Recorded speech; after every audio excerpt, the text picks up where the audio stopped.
Start this hour in Turkey and some historic results for the opposition in local elections there. The party of President Erdogan has suffered its largest ever defeat in municipal elections. Correspondents say voters appear to be punishing his AK party for the spiralling cost of living. The main opposition, CHP, achieved its largest victory in 45 years. It secured wins in 6 of Turkey's 8 largest urban centres, including the country's biggest city, Istanbul. And for the first time in 25 years, they won more municipalities than the ruling AK party.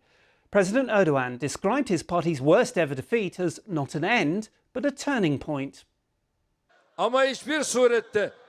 We will not disrespect our nation's decision in any way.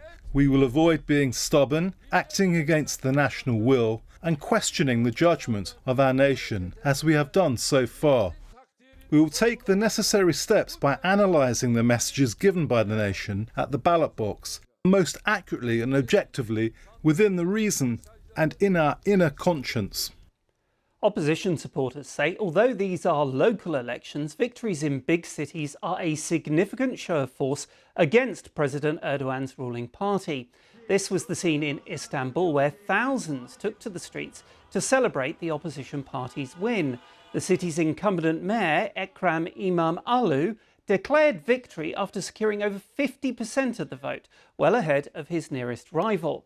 He became Istanbul's first opposition mayor in 2019. He's now seen as the best-placed opposition candidate ahead of Turkey's next presidential vote in 2028.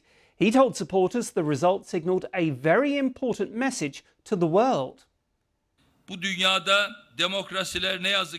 In this world, unfortunately, democracies were weakening. While these democracies were weakening, authoritarian regimes came to power.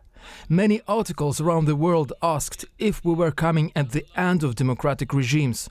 31st of March 2024 is the day when democratic erosion in Turkey ended and democracy is rising again. Well, Anna Erim from the BBC's Turkish service says this is an unprecedented win for the opposition. People were expecting opposition to win in the largest cities of Turkey, but actually getting more votes than the government party in general in Turkey, and winning in some cities which they haven't won in last 40, 50 years is a very big success for the main opposition party, CHP.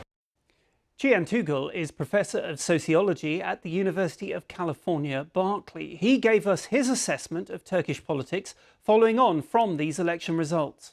Voting was mired with irregularities in Kurdish cities. And despite that, the Kurds took back most of their municipalities from the appointees that had been imposed by Erdoğan undemocratically, and Erdoğan might try to do this again, actually. So the game is not over there. The scuffles will continue.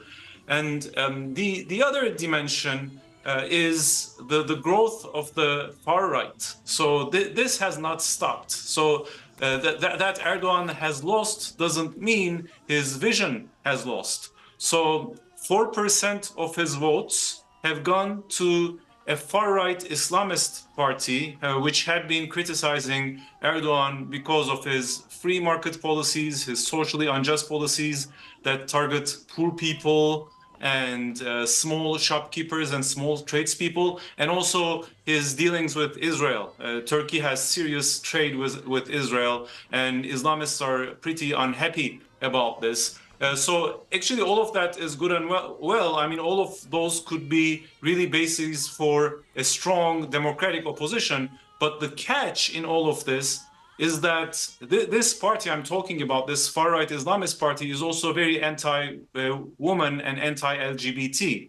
So it's taking these democratic demands and it's marrying them to an undemocratic agenda. And even the bigger risk is this party was already in a coalition with the governing party, AK Party, with Erdogan's party, and they broke off because of Israel and Erdogan's free market policies.